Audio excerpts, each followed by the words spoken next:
Hello friends, welcome to my YouTube channel. कैसे हैं आप सब? उम्मीद करती हूँ कि आप सब बिल्कुल अच्छे होंगे। मैं भी बिल्कुल बढ़िया हूँ। फ्रेंड्स, आज हम पढ़ने वाले हैं क्लास 6 का चैप्टर 1। ओके, क्लास 6 का चैप्टर 1 बट पॉलिटिकल साइंस, या फिर हम कह सकते हैं सोशल एंड पॉलिटिकल साइंस का चैप्टर 1 पढ़ने वाले हैं, जिसका टॉपिक है विविधता। ठीक है। देखो, मैं दिखा देती हूँ। इकाई 1 है और यहाँ पे हमें कुछ इमेजेस दी हुई हैं। ये हम आगे समझेंगे कि किस तरह की इमेज है या हमें क्या इस इमेज के माध्यम से बताया जा रहा है। हम आज पढ़ने वाले हैं विविधता के बारे में। जैसे कि पहले ही दिया हुआ है तुम्हें एक ब्लू बॉक्स में कि पाठ की शुरुआती पंक्तियों पर ध्यान दीजिए। अपनी कक्षा में चारों तरफ नज़र दौड़ाइए। क्या कोई ऐसी साथी है जो बिल्कुल आपकी तरह दिखती हो? यहाँ हमने सोच समझकर विश्लेषण और क्रिया के स्त्रीलिंग रूप का प्रयोग किया है, जो पूरे पाठ में चलता है। अब यहाँ पे देखो, तुम्हें पहले क्वेश्चन पूछा गया ना कि अपनी कक्षा में चारों तरफ नज़र दौड़ाइए और बताओ क्या कोई ऐसी साथी है जो बिल्कुल तुम्हारे जैसी दिखती है। तो तुम बोलोगे नहीं, ये कोई ऐसी साथी नहीं है जो मेरे जैसी दिखती है या जो मेरे जैसा दिखता है। यहाँ पर ना जो भी बुक्स में तुमसे क्वेश्चन किया गया है ना, वो मेनली स्त्रीलिंग समझ कर किया गया है। इसका मतलब स्त्रीलिंग यहाँ पे ये ब्लू बॉक्स में समझाया जा रहा है कि स्त्रीलिंग समझकर यानी लड़की समझकर क्वेश्चन किया जा रहा है, क्योंकि ये एक अवसर, ये लड़कियों को एक चांस मिलता है कि हाँ, वो अपने आप को इंक्लूडेड महसूस करें। ओके, क्योंकि पहले से ऐसा होता था कि जो सारे क्वेश्चंस थे ना, वो लड़कों को ही संबोधित करके किए जाते थे। जैसे कि मैं बोलूँ, क्या तुमने कभी ऐसा देखा है, सुना है? इट मीन्स मैं ऐसा कंसीडर कर रही हूँ कि सिर्फ और सिर्फ लड़के ही उस कक्षा में पढ़ाए जा रहे हैं। बट यहाँ पर एक तुमसे ऐसा सवाल बन सकता है कि जो सारे एनसीईआरटी में क्वेश्चन है वो लड़कियों को ही संबोधित कर कर क्यों बनाए जा रहे हैं। तो उसका यही सिंपल सा रीज़न है कि पहले लड़कियों को इतना चांस नहीं मिलता था पढ़ने का, बट अब उनको इक्वल अपॉर्चुनिटी बॉयज़ की तरह दी जा रही है। तो इसलिए सारे क्वेश्चन ऐसा ध्यान में रखकर बनाए गए हैं कि लड़कियों से पूछे जा रहे हैं, ये समानता को बढ़ावा देने के लिए। ओके, यही तुम्हें ब्लू बॉक्स में समझाया गया है। अब ये नेक्स्ट विविधता की समझ, ये अध्याय हमारा यहाँ से स्टार्ट होता है। वो एक ओवरव्यू था जो मैंने बता दिया तुम्हें। विविधता की समझ है एक्चुअली में चैप्टर का नाम। तो यहाँ दिया हुआ है कि अपनी कक्षा में चारों तरफ नज़र दौड़ाइए। क्या कोई ऐसी साथी है जो बिल्कुल आप जैसी दिखती है? तो तुम कहोगे नहीं। तो इस पार्ट में आप पढ़ेंगी कि लोग एक दूसरे से कई मामलों में भिन्न होते हैं। वे न केवल अलग दिखते हैं बल्कि वे अलग अलग क्षेत्रों से भी आते हैं। बिल्कुल सही बात है। क्या हम सबके घर एक जैसे होते हैं या हम सबका रहन सहन अलग होता है? नहीं, हम सबका रहन सहन, कपड़ा पहनने का तरीका, खाना पीने का सब कुछ अलग अलग होता है। कभी कभी हमारी भाषा भी अलग होती है। जिस एरिया में हम रहते हैं वहाँ की भाषा मैच कर सकती है, बस अदर एरिया के लोगों से तो हमारी भाषा भी अलग होती है। धर्म अलग होते हैं, त्यौहार भी अलग होते हैं। तो ये भिन्नताएं हमारे जीवन को कई तरह से रोचक एवं समृद्ध बनाती है। मतलब ये बहुत इंटरेस्टिंग बनाती है और बहुत समृद्ध, मतलब ऐसे हम डेवलप कर सकते हैं। अलग अलग कल्चर की अच्छी अच्छी बातों को सीख कर हम डेवलप कर सकते हैं। तो इन भिन्नताओं के कारण ही भारत में विविधता है। ओके, विविधता टर्म को इंग्लिश में डाइवर्सिटी कहते हैं, तुम चाहो तो ध्यान में रख सकती हो। तो विविधता या अनेकता हमारे जीवन को किस तरह बेहतर बनाती है? भारत इतनी विविधताओं वाला देश कैसे बना? क्या सभी तरह की भिन्नताएं विविधता का ही भाग होती हैं? चलिए, कुछ उत्तर पाने के लिए हम इस पाठ को पढ़ते हैं। इतने सारे जो क्वेश्चन है ना तुम्हारे, उसका आंसर तुमको इस पाठ में मिल जाएगा। Let's start. देखो, यहाँ पर तुमको 3 चित्र की फ़ोटो दी हुई है। पहला ये है, एक लड़की का चित्र है जो कि नदी के किनारे या समुद्र के किनारे खड़ी है। फिर एक लड़के का चित्र है और फिर एक लड़की का चित्र है। और इसको बनाया गया है, कोई बच्चे ने बनाया। तो कहा जा रहा है कि आपकी उम्र के 3 बच्चों ने ऊपर दिए गए चित्र बनाए हैं। मतलब जैसे कि ये बुक तो क्लास 6 की है ना, तो क्लास 6 के बच्चे हैं आप। तो आपकी उम्र के 3 बच्चों ने ऊपर दिए गए चित्र बनाए हैं। और यहाँ पर एक खाली बॉक्स दिया गया है, उसमें तुमको एक्टिविटी करने के लिए कही गई है कि यहाँ पर आप भी अपना चित्र बनाइए। इन तीनों जैसा ही एक चित्र जो आप सुटेबल हो, आप बना सकते हैं, वैसा चित्र आप भी बनाइए। हो सकता है आपका चित्र इन तीनों से बहुत भिन्न हो, जैसे कि ये तीनों चित्र भी आपस में एक दूसरे से नहीं मिलते हैं। बिल्कुल सही। तो ऐसा इसलिए है क्योंकि हम सबका चित्रकारी करने का अपना अपना एक तरीका है। जिस तरह हमारी चित्रकारी में भिन्नता है, उसी तरह हमारे रूप, रंग, खान पान आदि में भिन्नता है। यानी जो हम एक दूसरे से अलग दिखते हैं, एक दूसरे से अलग बोलते हैं, एक दूसरे से अलग खाते पीते हैं, एक दूसरे से अलग कपड़े पहनते हैं, तो हमारी आवाज़ एक दूसरे से अलग है, चलने का तरीका, बैठने का तरीका एक दूसरे से अलग है। तो ये सब क्या है, सब विविधता है। सबके सब हम कहेंगे कि ये किसकी वजह से होता है, विविधता की वजह से होता है। एक टर्म है विविधता। ओके, नीचे एक ब्लू बॉक्स दिया गया है, वहाँ पर तुम अपने हिसाब से अपनी पसंद से चीज़ें लिख सकती हो या लिख सकते हो। ठीक है, जैसे बाहर जाते समय मैं डैश पहनना पसंद करती हूँ, कोई कहेगा मैं फ्रॉक, कोई कहेगा मैं जीन्स, कोई कहेगा मैं सूट। ठीक है, तो अपने हिसाब से यहाँ पे तुमको आंसर लिखना है। मैं घर में डैश में बात करती हूँ, मीन्स मैं घर में किसमें बात करती हूँ,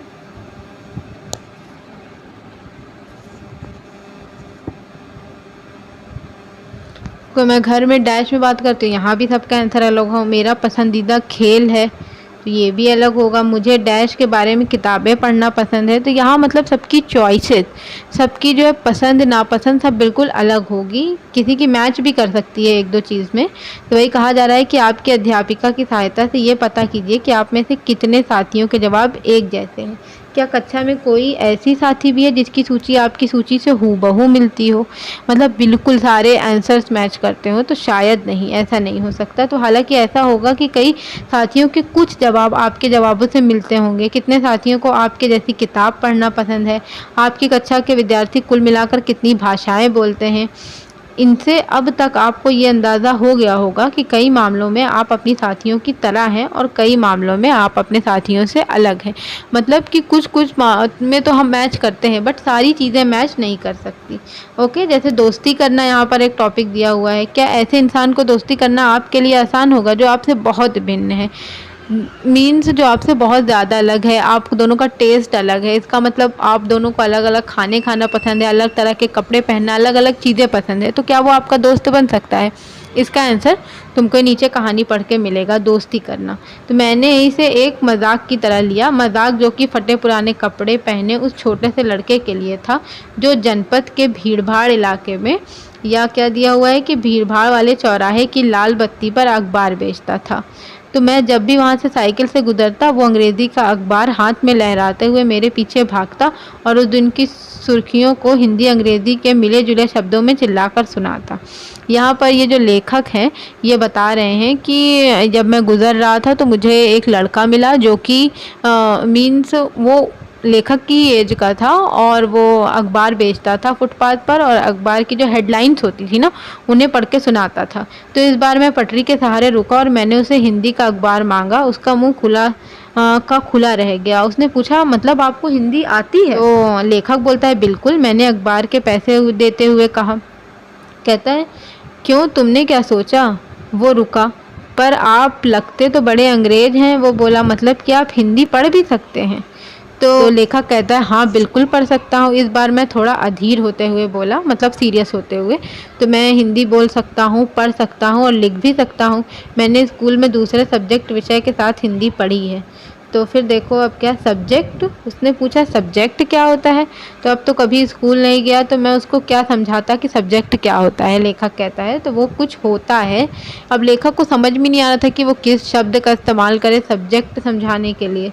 तो मैंने शुरू किया था कि बत्ती हरी हो गई और मेरे पीछे गाड़ियों के हॉर्न का शोर 100 गुना बढ़ गया। तो मैंने भी अपने आप को ट्रैफिक के साथ आगे बढ़ने दिया। मीन जब वो लड़के ने पूछा कि सर सब्जेक्ट का क्या मतलब होता है, कहता है हाँ कुछ होता है सब्जेक्ट। उसके बाद इतना कह के फिर आगे चला गया। तो अगले दिन वो फिर से वहाँ पर था। वो मुस्कुरा रहा था और मेरी तरफ हिंदी का अखबार बढ़ाते हुए उसने कहा, भैया आपका अखबार, अब बताइए ये सब्जेक्ट क्या चीज़ है? तो अंग्रेजी का ये शब्द उसकी ज़बान पर अजीब लग रहा था। ऐसा लगा मानो अंग्रेजी में सब्जेक्ट शब्द का दूसरा अर्थ है प्रजा, उस अर्थ में वो उसका प्रयोग कर रहा है। कहता है, ओह ये कुछ पढ़ाई लिखाई से संबंधित है, मैंने कहा। उसके बाद चूंकि बत्ती लाल हो गई थी तो मैंने पूछा, तुम कभी स्कूल गए हो? तो उसने कहा, कभी नहीं। तो फिर बात बढ़ाते हुए उसने गर्व से कहा, मैं जब इतना ऊंचा था तभी से मैंने काम करना शुरू कर दिया था। मीन्स वो एक अपने हाथ से एक हाइट बताता है कि जब मैं इतना था तभी मैंने काम करना शुरू कर दिया था। उसने मेरी साइकिल की गद्दी के बराबर अपने आप को नापा। वही साइकिल के गद्दी के बराबर हाथ रख के कहता है, सर जब मैं इतना बड़ा था ना भैया, तब से मैंने काम करना स्टार्ट कर दिया था। पहले मेरी माँ मेरे साथ आती थी लेकिन अब मैं अकेले ही कर लेता हूँ। तो उससे पूछता है लेखक, अब तुम्हारी माँ कहाँ है? तो फिर तब तक बत्ती हरी हो जाती है और लेखक चल देता है। कहता है मैंने उसे अपने पीछे कहीं से चिल्लाते हुए सुना, वो मेरठ में है और उसके साथ डैश डैश डैश, मतलब उसके आगे कुछ बोल रहा था बट लेखक सुन नहीं पाया, बाकी ट्रैफिक के शोरगुल में डूब गया। तो लेखक अब बता रहा है अपना कि मेरा नाम समीर है, उसने अगले दिन कहा और बड़े शर्माते हुए मेरा नाम पूछा। मीन्स उसने लेखक ने कहा कि वो लड़का जो अखबार बेच रहा था उसने मुझे बताया कि मेरा नाम समीर है और आपका। तो फिर लेखक को बड़ा आश्चर्य हुआ, बड़ा ताज्जुब हुआ। वो कहता है मेरी साइकिल डगमगाई, मेरा नाम भी समीर है। वो बोलता है मेरा नाम भी समीर है। तो वो लड़का एकदम से उसकी आंख चमक गई। वो कहा क्या? तो फिर ये लेखक ने कहा हाँ। जैसे पूछा तुम्हें पता है कि समीर का अर्थ क्या है? हवा, पवन, और पवन पुत्र कौन है जानते हो ना? हनुमान। ऐसा लेखक ने उसको बताते हुए कहा। तो अब से आप समीर 1 और मैं समीर 2, उसने खूब खुश होते हुए कहा।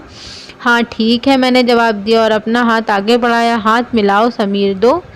फिर उसका छोटा सा हाथ मेरे हाथ में एक नन्ही चिड़िया की तरह समा गया। मैं साइकिल चलाकर आगे बढ़ चुका था पर उसके हाथ की गर्माहट अब तक महसूस कर रहा था। लेखक को ये बात बहुत ज़्यादा फील हुई। तो अगले दिन उसके चेहरे पर उसकी चिर परिचित मुस्कान नहीं थी। मेरठ में बड़ी गड़बड़ हो गई है, उसने कहा। मतलब वो थोड़ा घबराया हुआ था। वो बोला कि मेरठ में बहुत गड़बड़ हो गई है। वहाँ दंगों में बहुत लोग मारे गए हैं। मैंने मुख्य अखबार की सुर्खियों की तरफ देखा, बड़े बड़े अक्षरों में लिखा था सांप्रदायिक दंगे।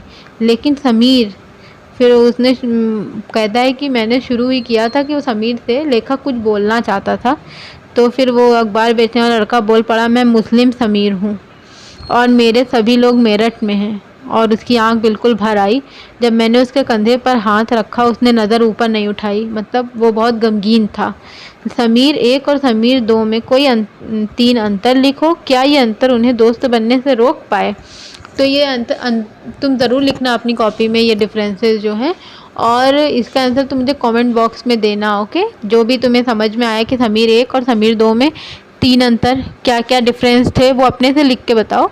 और क्या ये अंतर उन्हें दोस्त बनने से रोक पाए? क्या तुम्हारा जवाब हाँ में है या कि ना में, कि वो दोस्त बन पाए कि नहीं? ओके, तुम कमेंट बॉक्स में मुझे लिख के बताना। तो देखो आगे है कि अगले दिन वो चौराहे पर नहीं था, ना उसके अगले दिन वो दिखा और ना आगे फिर कभी। अंग्रेज़ी या हिंदी का कोई अखबार मुझे नहीं बता सकता कि मेरा समीर 2 आखिर कहाँ गया, वो लेखक कह रहा है।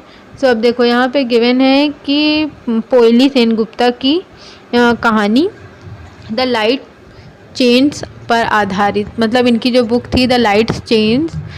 तो अब यहाँ दिया है जहाँ समीर 1 को अंग्रेज़ी ज़्यादा अच्छी आती थी वहीं समीर 2 हिंदी बोलता है। हालांकि दोनों की भाषाएं अलग हैं फिर भी दोनों एक दूसरे से बात कर पाए। उन्होंने इसके लिए प्रयास किया क्योंकि उनके लिए बात करना महत्वपूर्ण था।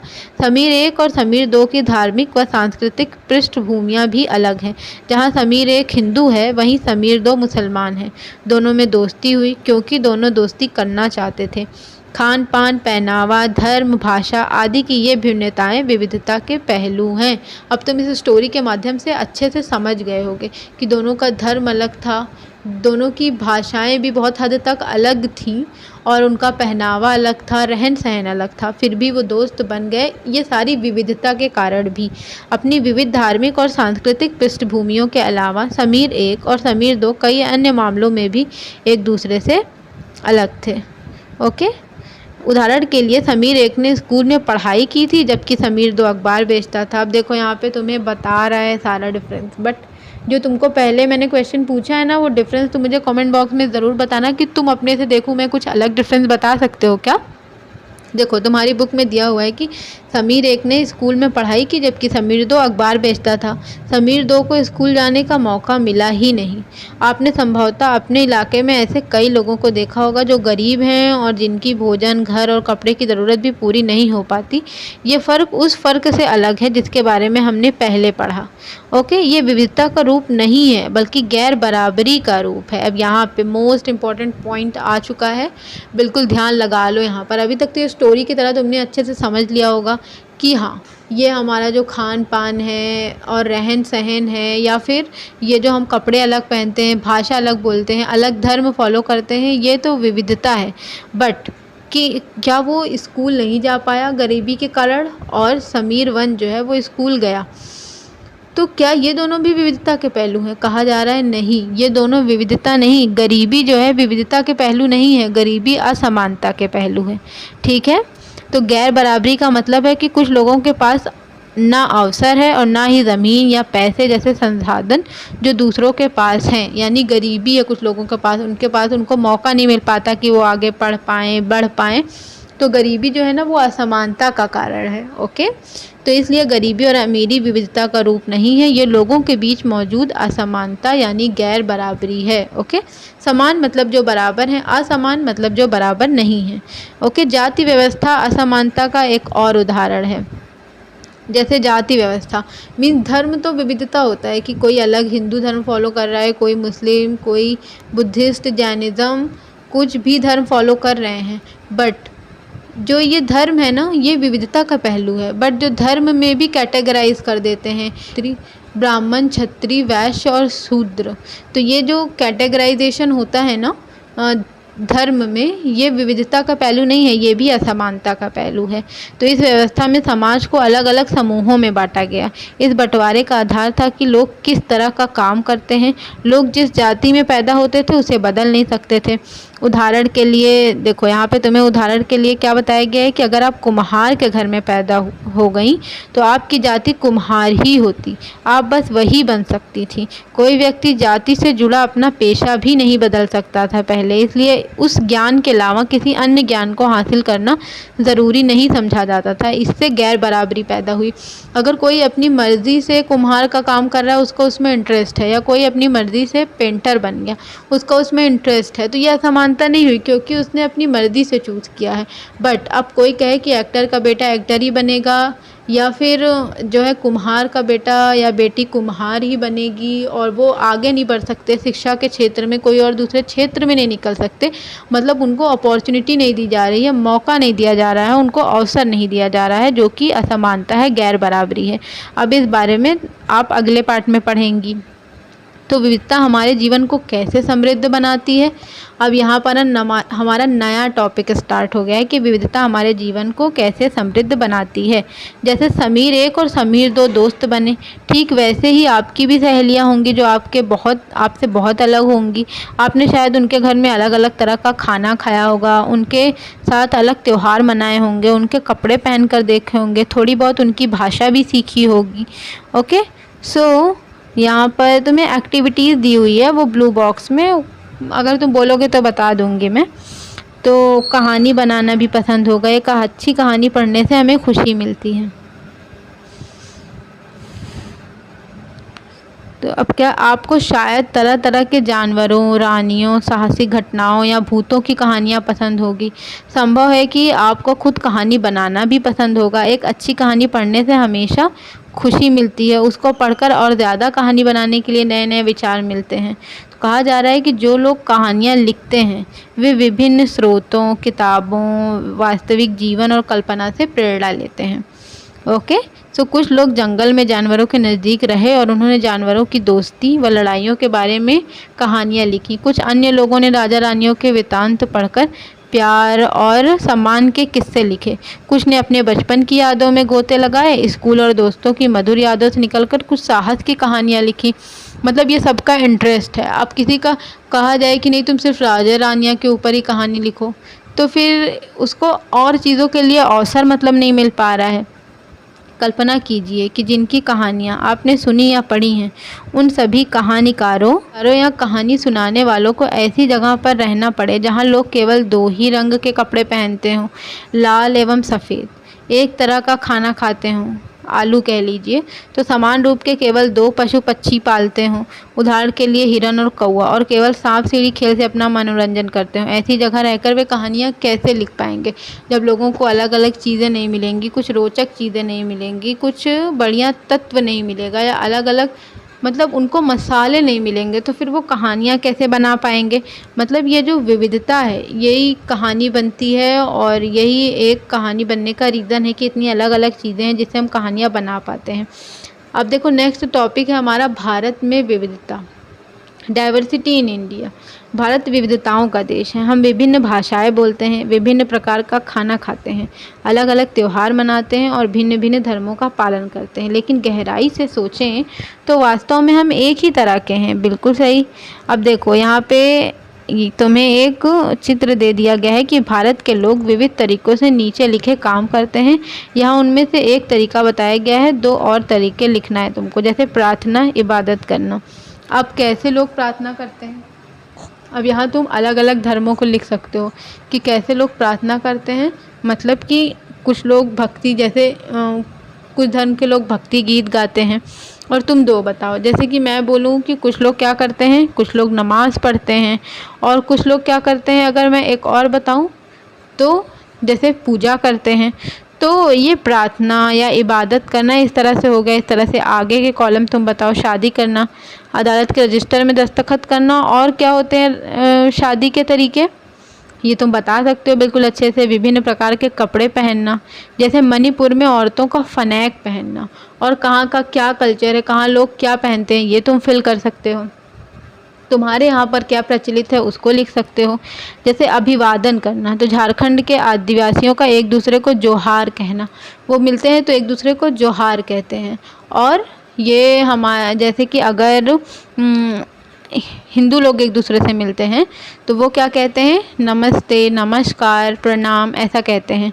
और जो मुस्लिम लोग एक दूसरे से मिलते हैं कहते हैं अस्सलाम वालेकुम। सो ये हमारा हो सकता है इन दोनों बॉक्स में। अब चावल पकाना, मीट या सब्जी डालकर बिरयानी पकाना, या पुलाव पकाना, तहरी पकाना, खिचड़ी पकाना, इस तरह की डिशेस तुम बता सकते हो। तो यही है विविधता, यहाँ पर दिया गया है भारत में विविधता। तो केवल हमारे करने के तरीके, मतलब हम लोग सब एक जैसे हैं, बस हमारे काम करने के तरीके अलग हैं, लोगों को मानने के तरीके अलग हैं, जो कि हमको विविध बनाते हैं। तो हम विविधता को कैसे समझें। करीब 2-2.25 वर्ष पहले, जब रेल, हवाई जहाज़, बस और कार हमारे जीवन का हिस्सा नहीं था, तब भी लोग संसार के एक भाग से दूसरे भाग की यात्रा करते थे।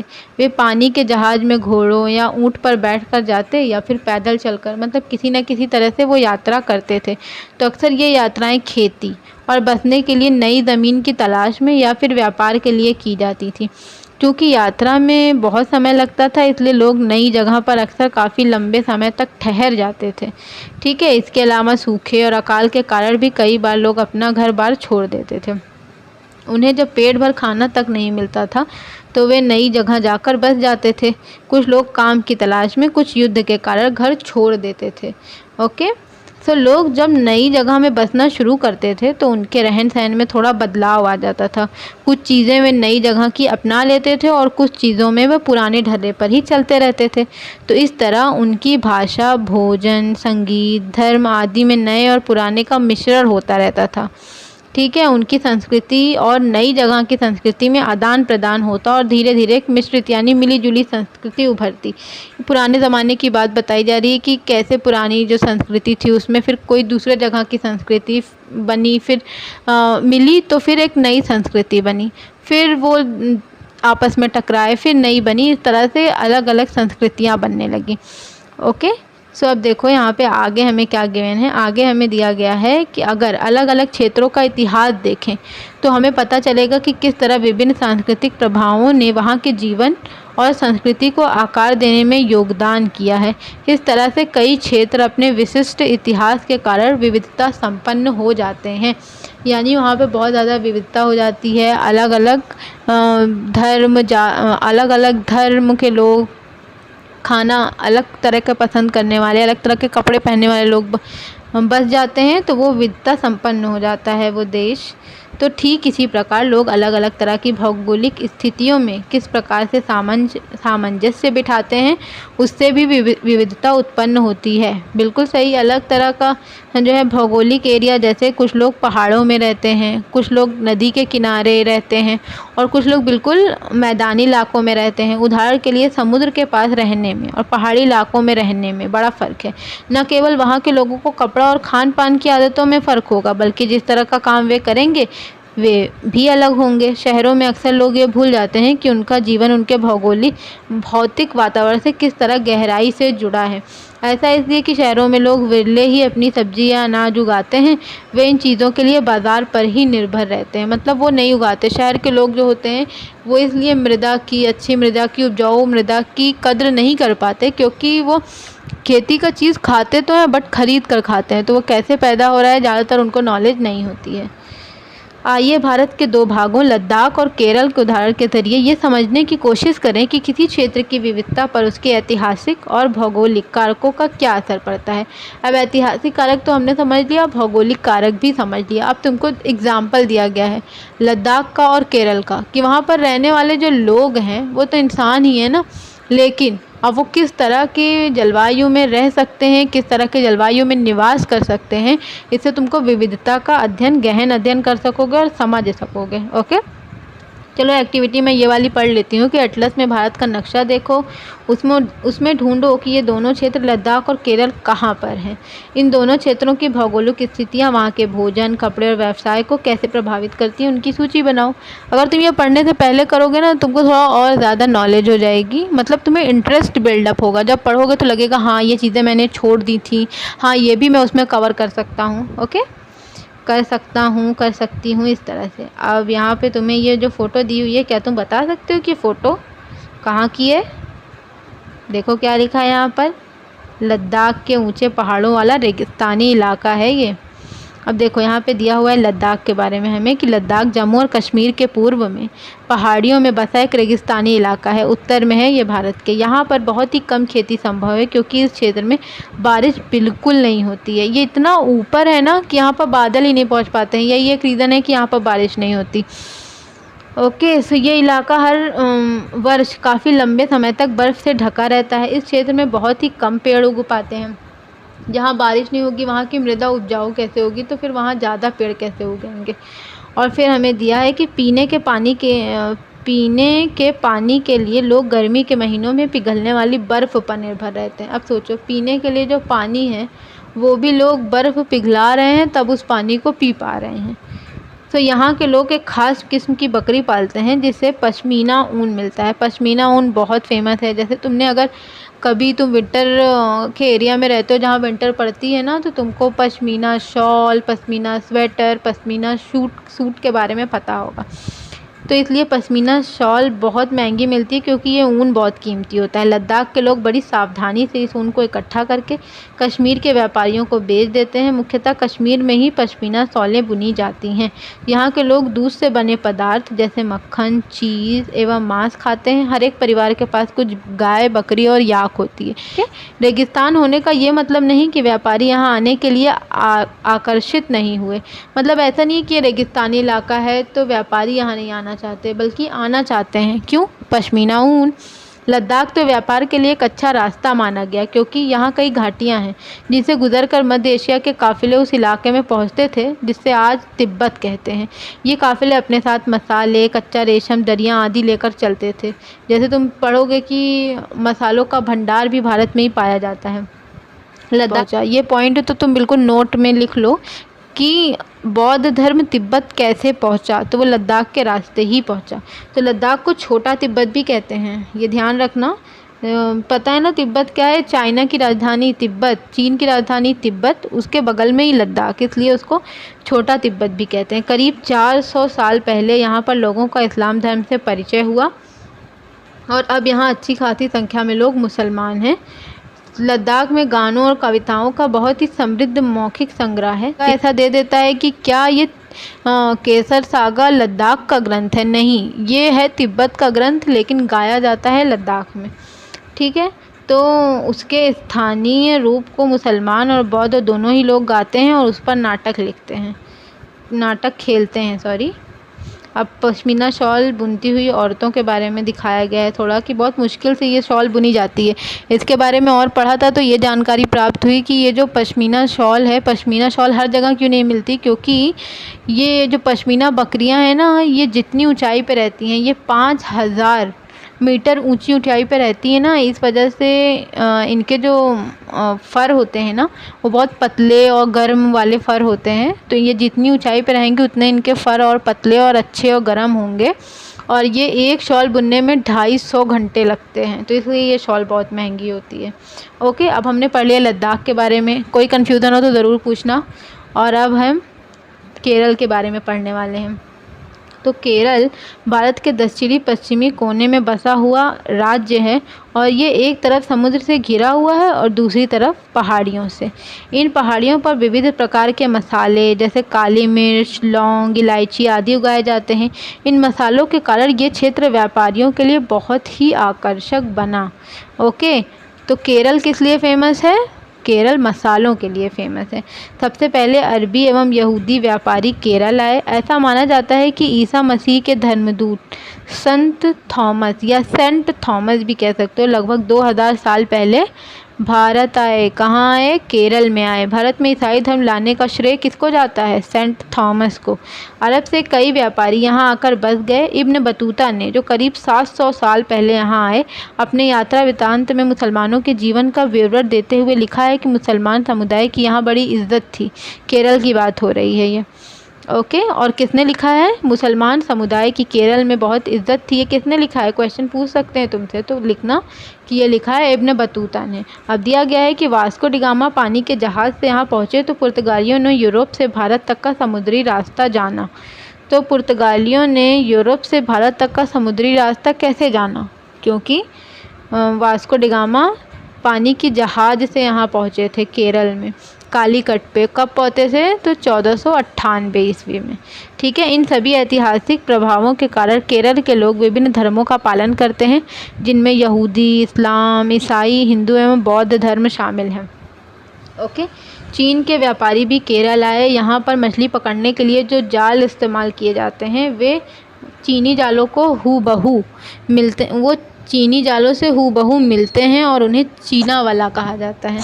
ठीक है, केरल में जो मछली पकड़ने के लिए जाल इस्तेमाल किया जाता है, क्या नाम है उसका? चीना वाला। क्यों उसका नाम चीना वाला है? क्योंकि वो चीनी जालों से बिल्कुल मिलते थे। और तलने के लिए लोग जो बर्तन इस्तेमाल करते हैं उसे चीना चट्टी कहा जाता है।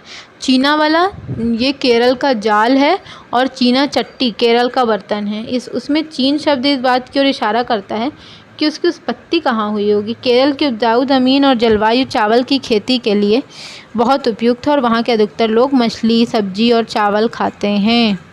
ओके, सो यहाँ पे ये हमने पढ़ लिया केरल और लद्दाख के बारे में। अब हम आगे देखते हैं कि नेक्स्ट पेज में हमारा क्या दिया हुआ है। तो तुम्हें बताया जा रहा है कि जहाँ केरल और लद्दाख की भौगोलिक स्थितियाँ एक दूसरे से बिल्कुल अलग हैं, वहीं हम ये भी देखते हैं कि दोनों क्षेत्रों के इतिहास में एक ही प्रकार के सांस्कृतिक प्रभाव हैं। दोनों ही क्षेत्रों को प्राचीन और अरब से आने वाले व्यापारियों ने प्रभावित किया। जहाँ केरल की भौगोलिक स्थिति ने मसालों की खेती संभव बनाई, वहीं लद्दाख की विशेष भौगोलिक स्थिति ने व्यापारियों को अपनी ओर खींचा। इस तरह पता चलता है कि किसी भी क्षेत्र के सांस्कृतिक जीवन का उसके इतिहास और भूगोल से प्रायः गहरा रिश्ता होता है। विविध संस्कृतियों का प्रभाव केवल बीते हुए कल की बात नहीं है। हमारे वर्तमान जीवन का आधार ही काम के लिए एक जगह से दूसरी जगह जाना है। हर एक कदम के साथ हमारे सांस्कृतिक रीति रिवाजों और जीने का तरीका धीरे धीरे उस नए क्षेत्र का हिस्सा बन जाते हैं जहां हम पहुंचते हैं। ठीक उसी तरह अपने पड़ोस में हम अलग अलग समुदायों के लोगों के साथ रहते हैं। अपने रोज़मर्रा के जीवन में हम मिलजुल कर काम करते हैं और एक दूसरे के रीति रिवाज और परंपराओं में घुल मिल जाते हैं। ओके, अब एक मोस्ट इम्पॉर्टेंट टर्म है हमारा विविधता में एकता। ठीक है, विविधता में एकता के बारे में पढ़ेंगे अब कि भारत की विविधता या अनेकता को उसकी ताकत का स्रोत माना जाता है। ओके, अब अंग्रेज़ों का भारत पर राज था तो विभिन्न धर्म, भाषा और क्षेत्र की महिलाओं और पुरुषों ने अंग्रेज़ों के खिलाफ मिलकर लड़ाई लड़ी थी। भारत के स्वतंत्रता संग्राम में अलग अलग परिवेशों के लोग शामिल थे। उन्होंने एकजुट होकर आंदोलन किया, इकट्ठे जेल गए, अंग्रेज़ों का अलग अलग तरीक़ों से विरोध किया। बिल्कुल सही बात है। अंग्रेज़ों ने सोचा था कि भारत के लोगों में फूट डाल सकते हैं क्योंकि उनमें काफ़ी विविधताएं हैं, जैसा कि हमने पढ़ा, और इस तरह उनका राज चलता रहेगा। मगर लोगों ने दिखला दिया कि वे एक दूसरे से चाहे कितने ही भिन्न हों, अंग्रेज़ों के खिलाफ लड़ी जाने वाली लड़ाई में वे सब एक थे। ओके, अंग्रेज़ों के साथ लड़ी जाने वाली लड़ाई में वो सब एक थे, तभी आज हमको आज़ादी मिली है। अब देखो यहाँ पर विविधता में एकता के बाद एक पोयम हमको दी हुई है। दिन खून के हमारे प्यारे न भूल जाना, खुशियों में अपनी हम पर आंसू बहा के आना। सैयाद ने हमारे चुन चुन के फूल तोड़े, वीरान इस चमन में कोई गुल खिला के जाना। फिर दिन खून के हमारे, फिर उसके बाद है कि गोली खा के सोए जलियां बाग में हम, सूनी पड़ी कब्र पर दिया जला के आना। हिंदू और मुस्लिमों की होती है आज होली, बहते हैं एक रंग में दामन भिगो के जाना। कुछ जेल में पड़े हैं, कुछ कब्र में गड़े हैं, दो बूंद आंसू उन पर प्यारे बहा के जाना। यह अनेकता में एकता का कॉन्सेप्ट यहाँ पर हमको बताया गया है कि कैसे आज़ादी की लड़ाई में सब एक साथ थे, एक साथ लड़े, एक साथ बोले। ठीक है, अब देखो एक पिक्चर तुमको दी गई है। ये स्वतंत्रता दिवस के अवसर पर भाषण देते हुए पंडित नेहरू की फ़ोटो है। ठीक है, तो ये कहा जा रहा है कि ये गीत अमृतसर में हुए जालियांवाला बाग हत्याकांड के बाद गाया जाता था। इस हत्याकांड में एक ब्रिटिश जनरल ने उन शांतिप्रिय निहत्थे लोगों पर खुलेआम गोलियां चलवा दी थी जो बाग में इकट्ठा होकर सभा कर रहे थे। महिला, पुरुष, हिंदू, मुसलमान एवं सिख, कितने सारे लोग थे जो अंग्रेज़ों पक्षपातपूर्ण नीति का विरोध करने के लिए जमा हुए थे। उनमें से बहुत लोगों की जानें गईं और उससे भी ज़्यादा घायल हुए। ये गीत उन्हीं शहीदों की याद में गाया जाता था। स्वतंत्रता संग्राम के दौरान उभरे गीत और चिन्ह विविधता के प्रतीक हमारा विश्वास बनाए रखते हैं। क्या आप भारतीय झंडे की कहानी जानती हैं? स्वतंत्रता संग्राम के दौरान ही भारत के झंडे की परिकल्पना की गई थी। अब बताया जा रहा है भारतीय झंडे के बारे में कि इस झंडे को सारे भारत में लोगों ने अंग्रेज़ों के खिलाफ इस्तेमाल किया था। जवाहरलाल नेहरू ने अपनी किताब भारत की खोज में लिखा है कि भारतीय एकता कोई बाहर से थोपी हुई चीज़ नहीं है, बल्कि ये बहुत ही गहरी है, जिसके अंदर अलग अलग तरह के विश्वास और प्रथाओं को स्वीकार करने की भावना है। इसमें विविधता को पहचाना और प्रोत्साहित किया जाता है। ओके, और ये जो टर्म है हमारा विविधता में एकता, ये टर्म भी पंडित नेहरू ने ही दिया था। ये नेहरू ही थे जिन्होंने भारत की विविधता का वर्णन करते हुए अनेकता में एकता का विचार हमें दिया था। ओके, रविन्द्रनाथ टैगोर द्वारा रचित हमारा राष्ट्रगान भारतीय एकता की ही एक अभिव्यक्ति है। राष्ट्रगान किस तरह से एकता का वर्णन करता है, इसे अपने शब्दों में लिखिए। तो अपने शब्दों में लिखिए ज़रूर, इससे तुम्हारी नॉलेज इन्हेंस होगी।